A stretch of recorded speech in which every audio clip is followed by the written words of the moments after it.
My name is Kate, and I'm an alcoholic. I've been through this process with 2 Big Book Step Study sponsors and a loving God. I'm making amends and practicing 10, 11, and 12 daily. I really appreciate Denise asking me to speak today. Today is my sober anniversary, and so I'm like, I don't think it's any accident that I'm here today, and we're on step 1. And I'm like, I love the way that I get to see the way that God works in my life today. And I'm so grateful to be here today. And I'm so grateful to talk about powerlessness because I know all about that. Some things been going on. October has been one of the craziest months in my entire sobriety. And I turned 40 at the beginning of the month. I celebrated my first wedding anniversary a couple of weeks ago, and then today's my sober anniversary. And I'm looking at all of these ways that I'm powerless. I'm powerless over getting older, and my hair is starting to come in gray, and I've been really sick for a really long time, and I've been going through some tests at the hospital, and my doctor called me 2 days ago and told me I was diagnosed with Lyme disease. And I'm still kind of trying to process that because I'm looking at how powerless I am over being sick. And we need a new furnace, so we haven't had any heat either. So it's been like, woo, October's been awesome. So when Denise told me just a few days ago that I'd be speaking on step 1, I was like, there's a shock right there. Because I know that God gives me what I need. And so I get to see all these ways that I'm powerless, and I've done so much reflecting in the last few days too about where I was 6 years ago.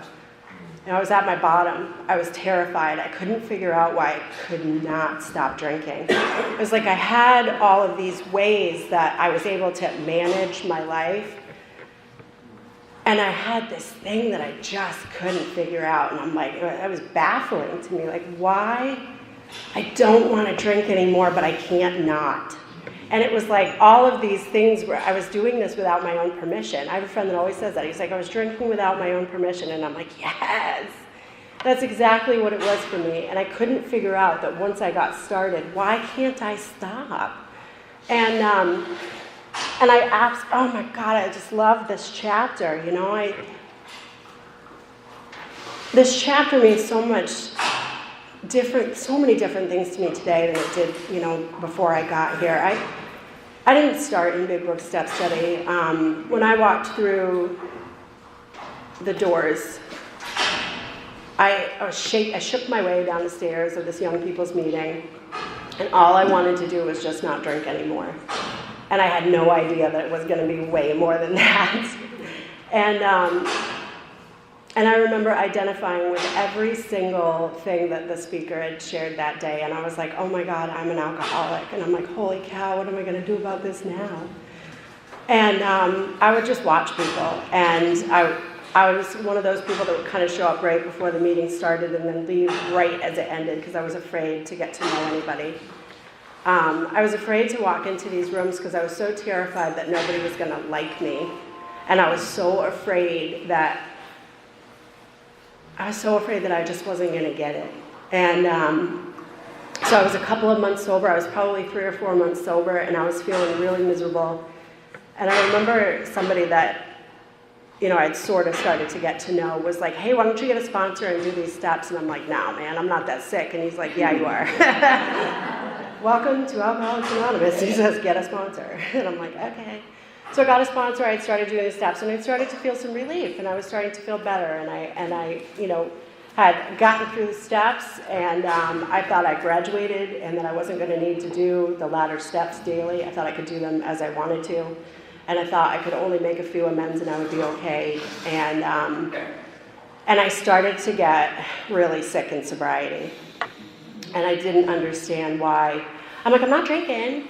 I'm not drinking anymore. And, I was sponsoring a few ladies. And I remember this one girl said to me, why are you so angry all the time? I'm like, I'm not angry all the time. She's like, yeah, you are, dude.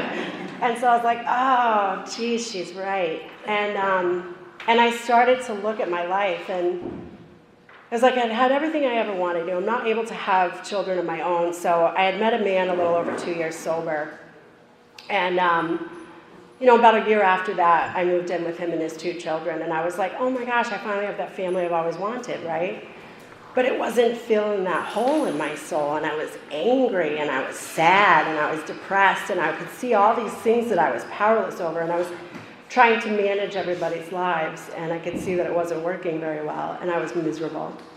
And so I remember starting to come to, my home group is the Keen Big Book Step Study that meets Sunday nights from 5 to 6:30, and I had started going to that meeting mostly to just get out of my house on Sunday nights because I hated Sunday dinner. I hated sitting at the table with everybody because I was so miserable. And I was hearing things that I was not hearing elsewhere. Like I was hearing people talk about, how they were just, they were really sick in sobriety and depressed and miserable. And I'm like, yeah, that's me.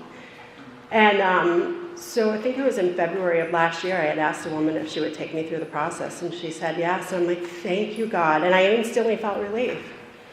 And I remember when she and I were reading the doctor's opinion together, it was like I had all these memories start to come up about what it was like for me in the beginning, and what it was like to get sober, and then what it was like to be, sick in sobriety. I'm like, God, this is miserable, right? And, and I love that it talks about this allergy to alcohol. I remember thinking, the first time I'd ever read the doctor's opinion, I'm like, an allergy to alcohol. I'm like, and then it brought back this memory. I remember a couple of months before I walked into these rooms, I remember sitting with a friend on a Sunday morning, shaking down that first drink, and I said to him, I think I'm allergic to alcohol. And he's like, that is so stupid. He goes, if you were allergic to alcohol, you wouldn't be able to drink at all. And I was like, but maybe that's the point. And he's like, no, you just need to know when to put the brakes on. You just need to know when to stop. Just have a couple. And I'm like, is there such thing as that, though? Like, is there such thing as that? And now I know, like reading in here, that I have this phenomenon of craving. That once I get any substance in my body, I can't stop. And I'm like, holy cow. So it's this manifestation of an allergy, right? So when I was reading this, I'm like, I can really get on board with that. And I felt like, for the first time, people actually understood all of these things that ran in my head that I couldn't articulate. It was like I'd been thinking about all of these things, and I'm like, yeah, that's it. And when I read this, I'm like, that's exactly it. And I never hung out with people that drank normally, Even that friend that was like, just have a couple, man. We never just had a couple, It's like, we'd be falling down. But as I got through this, as I started to go through this reading, and as I started to go to more Big Book Step Study meetings, and I started to hear people, share about, all of the ways that they were powerless, I was starting to see that it wasn't just alcohol and other substances that I'm powerless over. It's all of the things in my life that I'm powerless over. It's like, food, shopping, the things that my husband does, the things that my stepchildren do, my job, my health. It's like, I had no idea why I was so sick. And, when I recently went to the hospital, I was like, she's going to tell me I have pneumonia, and she's going to give me antibiotics and tell me to go home. And that's not what happened. And we started doing all these tests, and I was like, but I didn't give you permission to be sick. Like, no. I can't do this, It's like, no, that's not fair. And I'm like, but I don't have any control over it. And so what I absolutely love is just the thought, it's just surrendering to all these things that I'm powerless over, and knowing that I don't have any control over this. I don't have any control. And I need God's help. I need the power greater than myself. I need that psychic change. And if I was the same person today that I was when I walked into these rooms, and if I didn't do the work, and if I didn't have that psychic change, I would be drinking today, and I might not be alive. And I said to somebody recently that I feel like the God of my understanding, has been preparing me for what's next to come for me. And I don't think I ever believed that before. And it's like I could say that now and believe that, I so much believe that God is just preparing me and getting me ready for what's next, so that whatever comes, that I can be ready for it, and I don't have to pick up drugs and alcohol to solve my problems anymore today. I don't have to be, I get to have a choice. There's a solution. Like, I get to go to God and say, this is too big, I can't handle this, I'm powerless over all of these things, you take it, it's too big for me. And but I didn't ever used to feel that way. And I really never started to even realize it till I got into the 4th step. It's like, oh yeah, I don't have any control over any of this stuff. Shit. And what am I going to do now? And so, I look at these words in here, and so much stands out to me. So many things pop out. It's like this being restless, irritable, and discontented unless they can again experience the ease and comfort which comes at once with taking a few drinks. Yeah, that's definitely me. That's definitely me without God in my life. I can become restless, irritable, and discontent like that.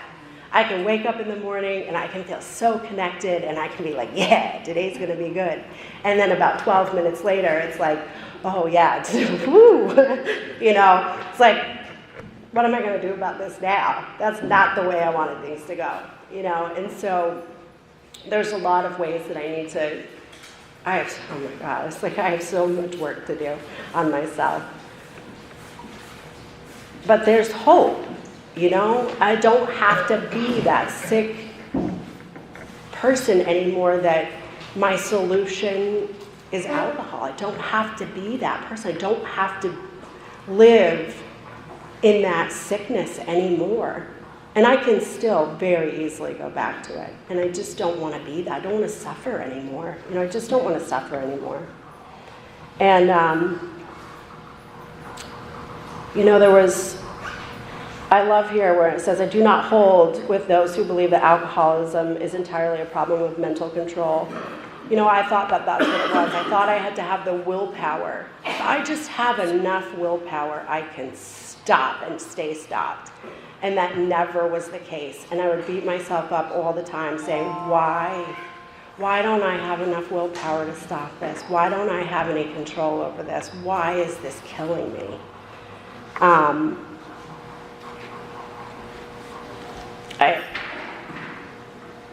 I'm so grateful to be here today and to know that I am powerless over alcohol and everything else that comes after that. I love here where it says they are over remorseful and make many resolutions but never a decision. I was the same way. I never made a decision. I would wake up every morning after drinking and I would say, oh man, I'm never going to do that again. But I never made a decision to do anything about it. I mean, I think it's an acceptance where it talks about like, when I stopped living in the problem and began living in the solution, the problem went away. And it's like, oh yeah, if I don't sit here and live in this problem and sit in my own, misery, and I can look at what is the solution to this problem? I don't have to be powerless anymore. It's like I can make that decision to do something about it. I could sit there in my apartment and beat myself up every day and say, God, you're a loser because you can't fix this, But I never made a decision to do anything about it. And the day that I walked into these rooms and I introduced myself as an alcoholic, it was like the weight of the world fell off my shoulders. And I'm like, I'm going to be okay. There's a lot of times where I don't feel like I'm going to be okay. But I know I'm going to be okay. Like, history shows that I've been okay. Even in the times where I thought, this is going to kill me, I've been okay. And so I'm like, okay, I think God's all right. God's all right. He's got an interesting sense of humor in my life, but he's all right,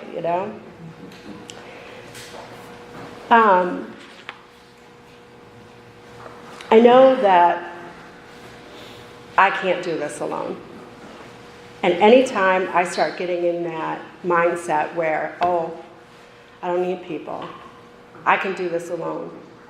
I already know what my problem is, so I'm okay to do this alone, right?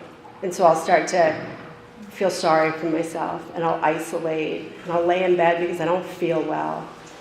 And then I start to think, which is a really bad idea. I don't like to go up in here alone too often because it's really scary sometimes. But then I start to think like, oh yeah, I could drink today. And that moment is then replaced by, what are you thinking? Maybe you should call somebody. And so I will. I'll just call somebody and be like, hey, how are you today? And I'll rat myself out if I need to. But that doesn't happen as often as it used to. You know, and it's very fleeting. And I don't want to ramble on here, so I just wanted to say I'm so grateful to be here today, and I'm so grateful for Denise for asking me to be here, and thank you all for being here.